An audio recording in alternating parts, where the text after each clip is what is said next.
Bonjour Anne-Catherine Savas. Nous poursuivons donc nos entretiens sur le thème de la souffrance au travail. Je le rappelle, vous êtes psychopraticienne, psychanalyste, sophrologue et formatrice en région parisienne. Vous êtes également l'auteur de 6 ouvrages aux éditions Bussière, dont Triompher des manipulateurs et Triompher de la souffrance au travail.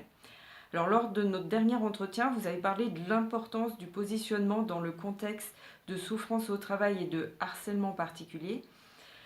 J'avais une question. Qu'est-ce qui, à votre avis, empêche un individu de se faire respecter sur son lieu de travail? Il y a beaucoup de réponses possibles à ça. La première, c'est que euh, vous avez parfois en face de vous un interlocuteur qui ne sait pas et ne veut pas vous respecter. Hein, c'est le cas, par exemple, quand vous êtes en lien avec un manipulateur, un pervers narcissique ou tout simplement quelqu'un de tyrannique, il en existe, des caractères très difficiles. Et quoi que vous fassiez, vous pourrez développer plein de compétences en communication, en diplomatie, etc. La personne ne sait pas vous respecter. Donc ça, c'est évidemment le premier cas le plus désagréable.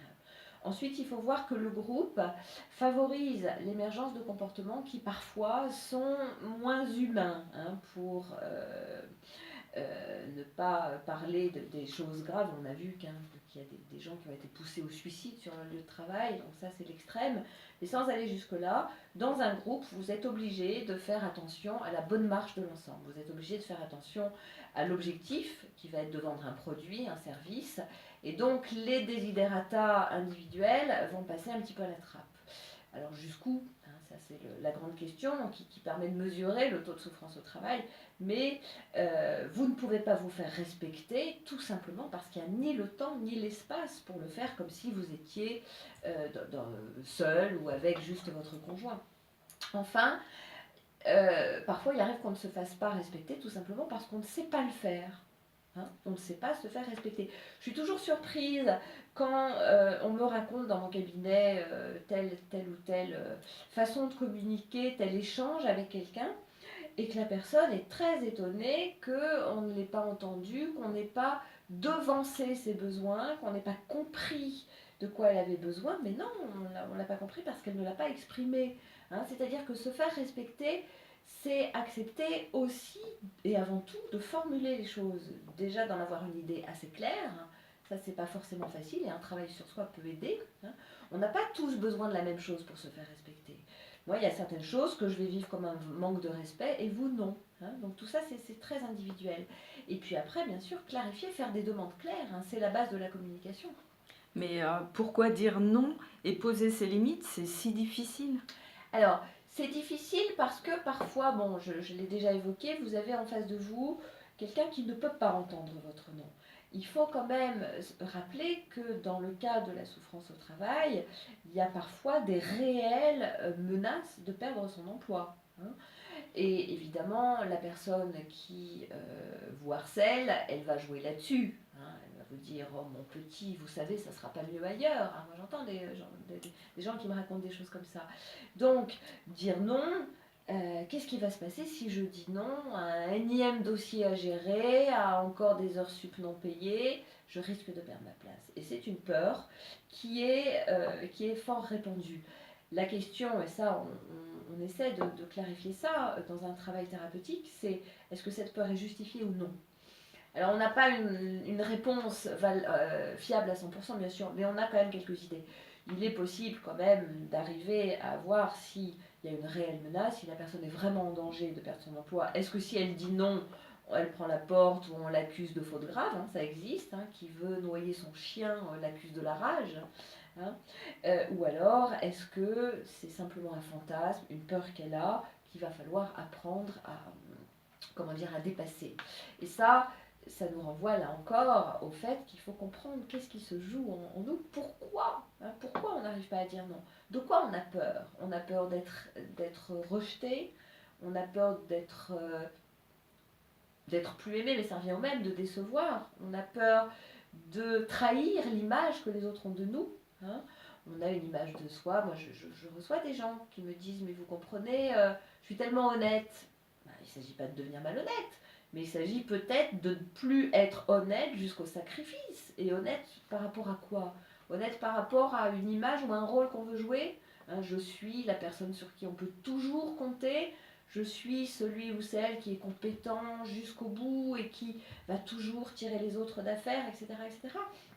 C'est très dangereux tout ça. Hein, tout ça, ce sont des images qui nous enferment dans un rôle qui peut nous mener parfois à notre perte.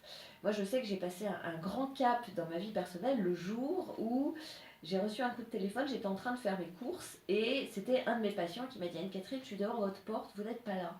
Et là, je me suis rendu compte que j'avais complètement oublié. Hein. C'était un jour où d'habitude, je ne recevais pas de patients. Et j'aurais pas dû d'ailleurs lui fixer un rendez-vous puisque j'ai oublié. Et ce jour-là, j'ai compris que si j'étais, comment dire, faillible, oublier un patient, heureusement qu'il allait pas trop mal le monsieur et qu'il était sympa, parce que ça aurait pu quand même être embêtant, mais bon, le monde s'est pas arrêté de tourner, la Terre a continué à fonctionner, donc ça veut dire que j'avais le droit de décevoir, et surtout de me décevoir. Hein. Et c'est ça la question. Si j'accepte de me décevoir et de prendre le risque, enfin de décevoir l'image idéale que j'ai de moi, hein, de la personne toujours compétente, qui est capable de tout faire, si j'arrive à décevoir cette image-là, et surtout à oser décevoir l'autre, que je ne vais d'ailleurs peut-être même pas décevoir, parce que je ne sais même pas ce que l'autre attend de moi. Hein. Ça, c'est moi qui le fantasme, c'est moi qui imagine que l'autre attend ça ou ça. Mais ce n'est pas toujours le cas. Donc si j'arrive à décevoir tout ça, je peux enfin être moi-même, dire non et accepter mes limites. Hein.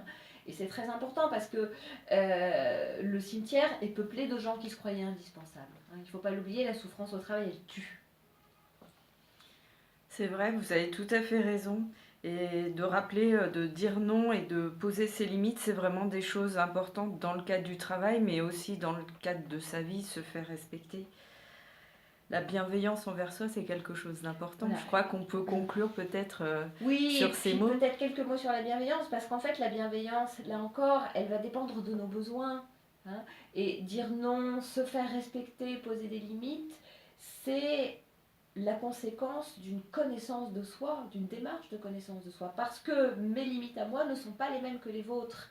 Et je peux lire tous les manuels intéressants d'ailleurs pour apprendre à dire non.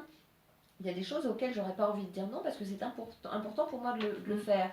Et à l'inverse, mon corps va me dire: ah bah non, ça par exemple, c'est pas bon pour toi. Donc, prendre le temps de s'écouter, prendre le temps de ralentir, prendre le temps d'écouter son corps, ses émotions, ses sensations, et finalement, ne plus considérer notre corps comme une machine, mais comme un allié, hein, qui a des bonnes intuitions et qui nous indique ce qui est bon ou pas pour nous. Et ça, c'est très important.